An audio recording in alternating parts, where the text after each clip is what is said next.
जो हमारा लाइफस्टाइल है ना, वो जो हम कहते हैं ना 5 6 7 मील्स अ डे, हम बेसिकली अपने स्टमक इंटेस्टाइन्स को हर वक्त काम पे लगाया। बॉडी के हर सेल को थोड़ा सा टाइम चाहिए ताकि वो अपने आप को रिकवर कर सके, हील कर सके। स्ट्रेंथ बेस्ड एक्सरसाइजेस करवा लो, ठीक क्योंकि है। उसमें आप स्ट्रेंथ गेन अच्छी करवा सकते हो। आप उनको एंड्योरेंस बेस्ड एक्सरसाइजेस थोड़ी हम्म, सी ऐड करवा सकते हो, पावर ट्रेनिंग उसमें ऐड करवा सकते हो। जो ल्यूटियल फेज है, अब वो फेज ऐसा है जहाँ पे उनको न्यूट्रिशन ज्यादा क्वांटिटी में चाहिए, बट आप उसकी इंटेंसिटी बहुत ज्यादा हाई नहीं रख सकते। ड्यूरिंग पीरियड्स आप फोकस कर रहे हो कि यार हम मैक्सिमम कैलोरी बर्न कर लें, आई वुडंट सजेस्ट दैट ठीक टेक्निकली, है। बिकॉज ऑलरेडी बॉडी उस स्टेज पे है जहाँ पे उसको न्यूट्रिशन की जरूरत है, उसने अपने आप से हील लड़ करना है, रही है, रिकवर करना फाइट है। कर रही एग्जैक्टली है। तो वहां पे आपको उसको सपोर्ट करनी है, ना कि उसको और डंडे मारना शुरू कर दें कि ठीक भाई है। अगर वो पेन आपको 3 डेज से ज्यादा रह रही है और कंसिस्टेंटली रह रही है, you need to get yourself check. Wellness से बात करेंगे, फास्टिंग एंड वेलनेस, इस पे आप क्या अपना इनपुट देंगे? आई थिंक वेलनेस ज्यादातर तो वो मेंटल क्लैरिटी से लिंक्ड है, जो भी हमने जो बात कि हमने की। बात कर ली। हाँ, तो मेंटल क्लैरिटी उसमें से आ जाती है, प्लस आपकी बॉडी को जो क्लेंजिंग इफेक्ट मिल जाता है कि आपके जो डेड सेल्स हैं उनको बॉडी ऑक्सीडाइज करेगी, निकाल देगी। Apart from that I think कि आपके जो ऑर्गन्स हैं उनको थोड़ा सा रेस्ट भी मिल जाता है, ठीक है। बिकॉज आजकल का जो हमारा लाइफस्टाइल है ना, वो जो हम कहते हैं ना 5 6 7 मील्स अ डे, सो हम बेसिकली अपने स्टमक इंटेस्टाइन्स को हर वक्त काम पे लगाया। सो बॉडी के हर सेल को थोड़ा सा टाइम चाहिए ताकि वो अपने आप को रिकवर कर सके, हील कर सके। रिकवरी टाइम वो नहीं नहीं दे दे रहे रहा। हम।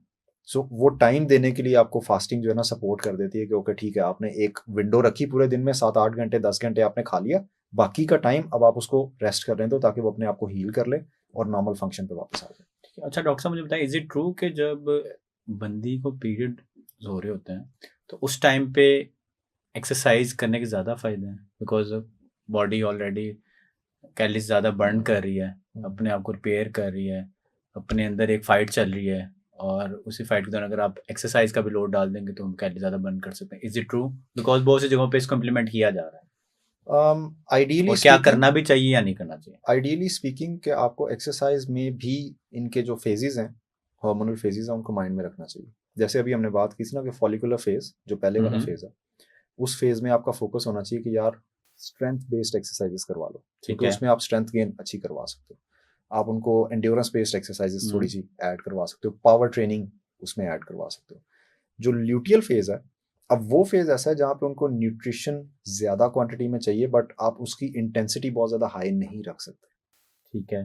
सो लेकिन आई करवा सकते हैं हम। करवा सकते हैं, एक्सरसाइज की जा सकती है, बट आपको नेचुरली उस एक्सरसाइज की इंटेंसिटी को थोड़ा सा कंट्रोल करना नीचे लाना पड़ेगा। पड़ेगा। इवन अगर आप रेजिस्टेंस ट्रेनिंग कर रहे हो, तो आप जहाँ पे स्ट्रेंथ के रेपिटेशंस में जा रहे हो, फॉर एग्जांपल आप कहते हो कि मैं इससे 4 5 6 रेपिटेशंस करवा रहा था किसी एक एक्सरसाइज में, तो उन रेपिटेशंस का नंबर आप बढ़ा दोगे, 12 13 14 15 पे ले जाओ, जिसमें होगा क्या कि आपका लोड कम हो जाएगा, रेजिस्टेंस कम हो जाएगी, अब वो एक्सरसाइज उस बंदी के लिए थोड़ी सी ईजियर होगी।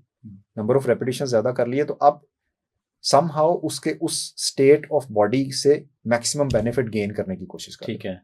सो फेजेस के अकॉर्डिंगली, लेकिन आपने जैसे कहा ना कि आप ड्यूरिंग पीरियड्स आप फोकस कर रहे हो कि यार हम मैक्सिमम कैलोरी बर्न कर लें, आई वुडंट सजेस्ट दैट ठीक टेक्निकली, है। बिकॉज ऑलरेडी बॉडी उस स्टेज पे है जहाँ पे उसको न्यूट्रिशन की जरूरत है, उसने अपने आप से हील लड़ करना है, रही है, रिकवर करना फाइट है। कर रही एग्जैक्टली है। तो वहां पे आपको उसको सपोर्ट करनी है, ना कि उसको और डंडे मारना शुरू कर दें कि ठीक भाई। है।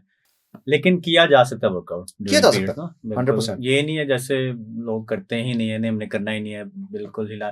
खैर पेन ज्यादा तो फिर तो ठीक है, ओके आप अच्छा, ना इसमें करो। ये जो अभी आपने बात की ना पेन वाली, दिस इज समथिंग कि अगर आपको वंस अ वाइल पेन हो जाए, दैट इज नॉर्मल।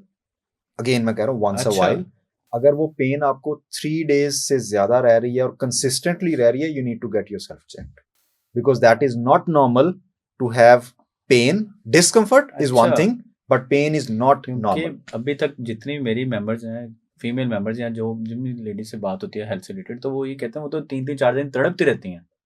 तो इसका मतलब है कि दे ये शुड कंसल्ट द डॉक्टर कि वो डॉक्टर। क्यों हो रही है, उसके पीछे कोई और रीजन हो सकती है।